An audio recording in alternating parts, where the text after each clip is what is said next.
But I remember suddenly becoming a father and for the first time holding this child, my son. I remember throwing him in the air. He was small enough to launch him in the air, catch him. I remember putting him on the school bus for the first day where he was taken away to school. Thanks for telling me it's okay to cry. And watching him watch us through that thin glass. Because that bus took him away into a shelter where he had to figure out things by himself. I couldn't be there all the time. And now, amazingly, 2 weeks later, 17 years later, he's a sixth former at this school, a wonderful transition into adulthood, at this wonderful school that celebrates what it means to be a boy and takes to heart what it means to be a man. At this time when the world is going through this great transition, or at least a very hard time, and we don't know exactly where it's going, like each of you, I want nothing more for my sons, for my children. I only have sons. To grow up and be happy and well. I want them to be happy and well. And I also feel just as strongly to the core of my being that they cannot be happy and well unless they are also useful and good. These qualities go together. They cannot be separated. There's a universal force at the center of all creation, I believe, that makes this true. The happy and well and the useful and good go together. And at Salisbury, this spiritual and moral dimension has always been central to what happens here. It is more important than anything else. Grades, athletics, which college you go to, all important, but not as important. Our pledge to not lie, cheat, or steal is one of the first common exercises pledged to individually and collectively that we share in. This is one rope that we can hold on to. A rope that we can trust, that was put in place by responsible people who came before us and want us to succeed. Or to use another metaphor, this is the bedrock on which this hilltop school was built over a century ago. Yes, many things have changed, but the eternal truths have not. These values have not. Someone said that the value of an education at a school like Salisbury is the values. The value is the values. You can resist them or embrace them, wrestle with them, grapple with them, or fight them, learn from them, or do your best to ignore them, but they are here, and they are not going away. Salisbury's commitment to a moral education was also challenged under the stewardship of the headmaster, the Reverend Ward, who served this school for a long time, from the tumultuous early days of the 60s into the 80s. And I discovered recently in the history of the school some of his thoughts about what he thought it was we were doing here, which I'll read to them in his words, because I think they're just exactly as appropriate today as they were for him and his students at the time. 1. Education and growth best take place through personal encounter between pupil and teacher, rather than through mass processes. For this reason, the church school has always maintained a high ratio of faculty to students, usually at great expense. 2. Education is partial and distorted if the faith dimension of human experience is ignored. reason demands the perspective of faith. 3, good education involves a healthy community life,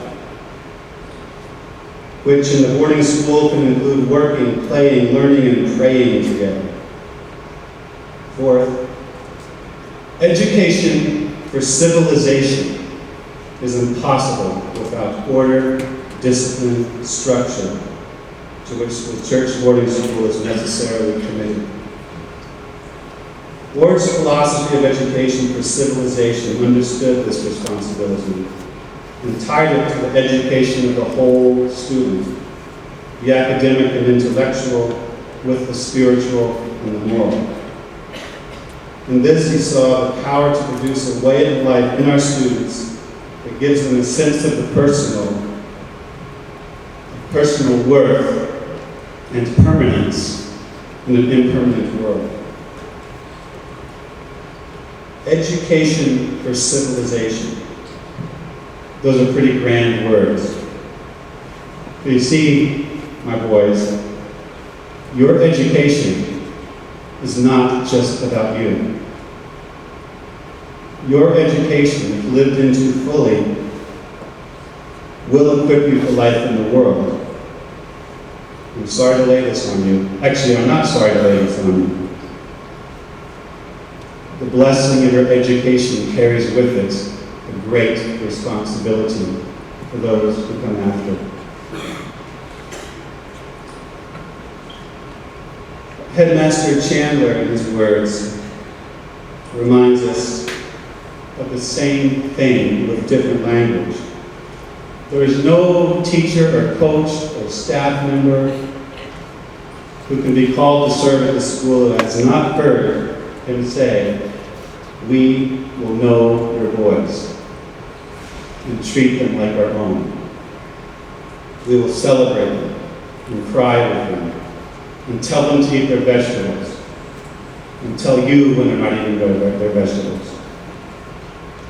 We will remind them of the importance of a good handshake and the courtesy of a hello when passing on the sidewalk or in the hallways.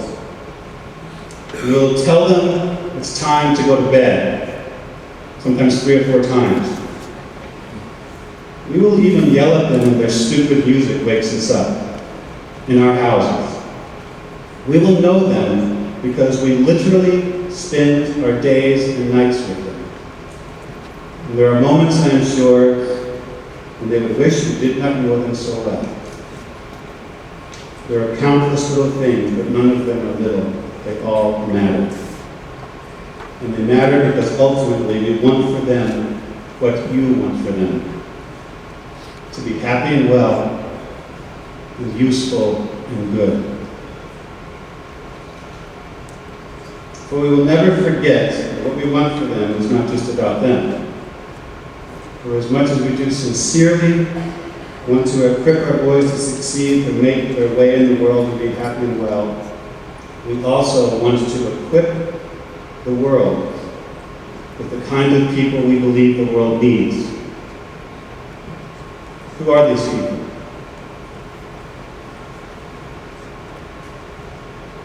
For start, people who can think critically and deeply.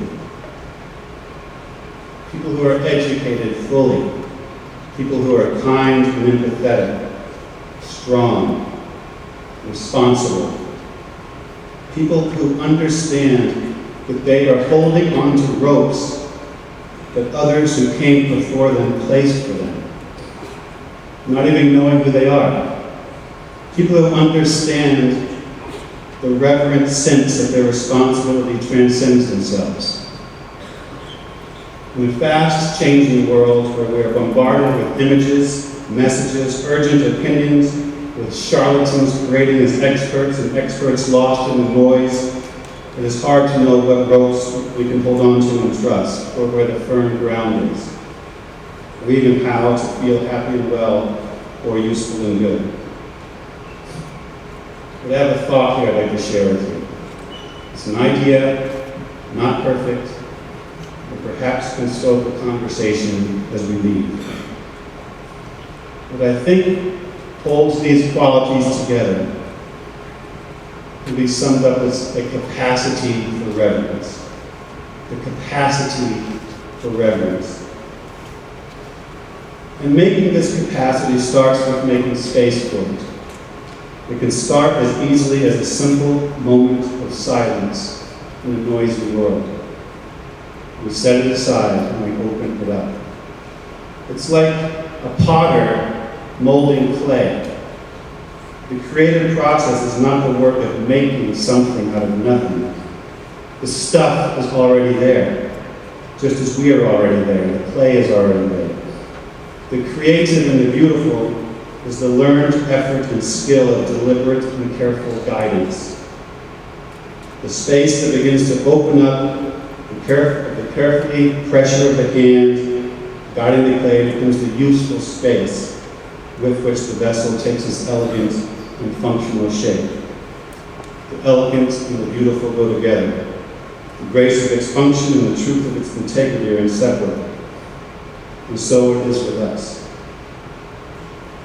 In this transforming world, where our education holds a promise and a blessing beyond ourselves, where the happy and well and the useful and good go together, shaped with a capacity for reverence that helps us to understand, to know that we are each part of something much, much larger than ourselves. And we share this truth in common. Amen.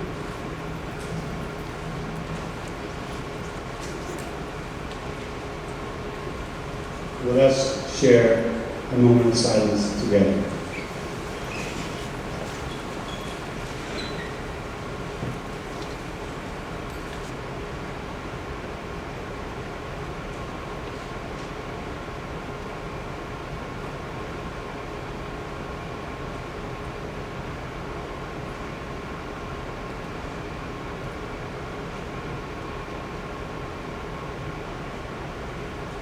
Let's join together in the school prayer on the back of the bulletin.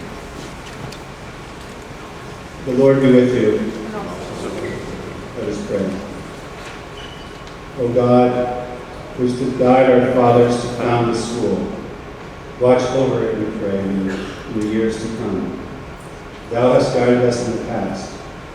Keep its leaders alert to the voice of thy Spirit, that they cling only to such things that are good in the past, and press forward with courage to the new service of the future.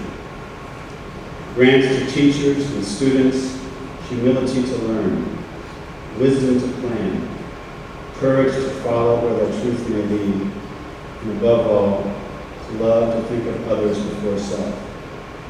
Bind us into a holy fellowship. Make all our worship, work, and play witness faithfully to thee, so that thy light and thy love may fill the life of this community now and forevermore. In Jesus Christ, our Lord. Amen.